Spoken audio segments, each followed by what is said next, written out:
سلما ملک صاحبہ، سب سے پہلے تو پاکستان کے نائب وزیر اعظم وزیر خارجہ کا دورہ کابل، وہاں پر موجود ہونا ایک ریلوے لائن کے جو ہے وہ منصوبے کے لیے، یہ کتنا سگنیفیکنٹ ہے؟ اس کو کس طرح سے دیکھتی ہیں آپ؟ جی بہت بہت شکریہ رحمان صاحب. ایکچولی بے شک یہ ایک ون ڈے وزٹ ہے اور سائننگ کے لیے ہے، سمبولک بھی ہے ایک حد تک، بٹ اس کی جو بہت بڑی سگنیفیکنس ہے وہ یہ ہے کہ جو پاکستان افغانستان ازبکستان کی ریل لنک ہے اس کی سائننگ کے اوپر دے میٹنگ، اور یہ دو تین چیزوں کو سگنیفائی کرتا ہے. ایک تو ایس سی او کی اسپرٹ کو فردر اسٹرینتھن کرتا ہے، کیونکہ یہ ایس سی او کے پلیٹ فارم سے ایک طرح سے لنک ہم اس کو کر سکتے ہیں، اور ایس سی او کی جو اسپرٹ ہے وہ یہ شنگھائی اسپرٹ جس کو ہم کہتے ہیں، تو وہ mutual promotion and inclusivity and harmony, peace, stability کی طرف جاتی ہے. اور اس طرح کے جو ریل روڈ ٹریکس ہیں یہ کسی بھی ملک کو سویلائزیشن کے ساتھ لنک کرنے میں بہت ضروری ہیں. اور اگر ہم افغانستان، ازبکستان اور پاکستان کو دیکھیں تو ہم دو کی کوریڈورز کو آپس میں کنیکٹ کریں، سینٹرل ایشیا اور ساؤتھ ایشیا کو، اور اس سے بہت زیادہ ٹریڈ اینڈ کامرس، اس سے بہت زیادہ جو ہے پروگرس آئے گی، صرف ایک ملک کے لیے نہیں بلکہ تینوں ملکوں کے لیے. اور اگر افغان رجیم اس بات کو صحیح طرح سمجھے تو they need to cooperate with all regional actors, mainly Pakistan, in countering terrorism, rather کہ یہ کہیں کہ جی ہمارا اس سے کچھ لینا دینا نہیں ہے، ہمارا ان کے اوپر کوئی کنٹرول نہیں ہے.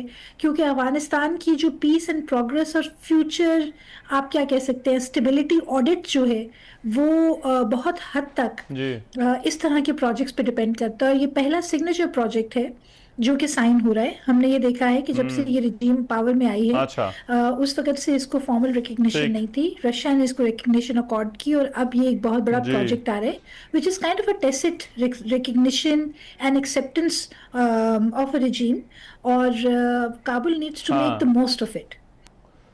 ٹھیک ہے، رائٹ. لیکن ڈاکٹر صاحب کن باتوں پر انحصار ہوگا موونگ فارورڈ پاکستان اور افغانستان کی اس ریلیشن شپ کا؟ دیکھیں افغانستان از پریڈکٹیبلی انپریڈکٹیبل.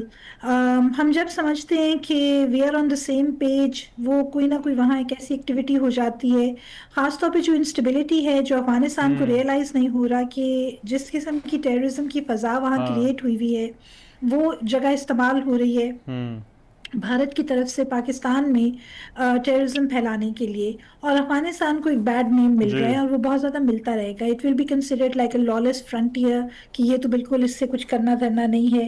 امریکہ نے ابھی افغانستان سے اپنے ہینڈز آف کیے ہوئے ہیں، بٹ ہم یہ بھی جانتے ہیں کہ افغانستان کی جو سسٹینیبلٹی ہے وہ کس طرح چل رہی ہے. ہم یہ کہتے ضرور ہیں کہ یہ طالبان آئے اور انہوں نے آ کے اکانومی کو ٹھیک کر دیا، ایسے نہیں ہوتا.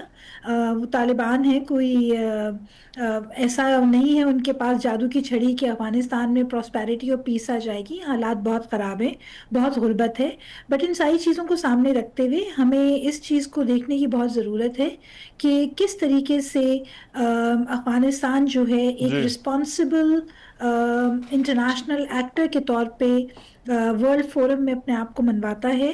اور اس کا جو دوسری ریپیکشن ہے، ہم نے یہ بھی دیکھا ہے کہ جو ایران میں اسرائیل کی جارحیت ہوئی ہے اور بہت سارے جو ایرانین اسٹریٹجک ایسٹس کی شہادت ہوئی ہے، اس میں بھارت اور افغانستان دونوں کمپلیسٹ تھے. افغان نیشنلز اور انڈین نیشنلز جو تھے کمپلیسٹ تھے.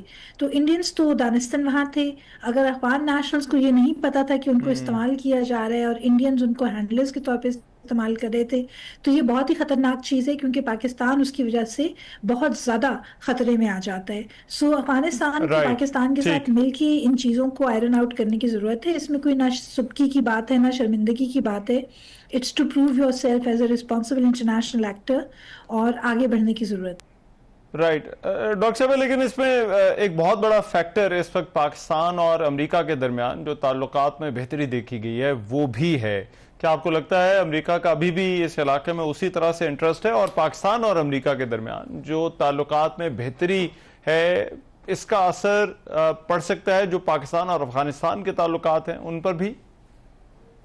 دیکھیں ایک حد تک تو ڈیفینیٹلی کرتی ہے. U S kind of brings that stability factor despite all the misgivings that we have. But بات یہ ہے کہ امریکہ خاص طور پہ ٹرمپ کے انڈر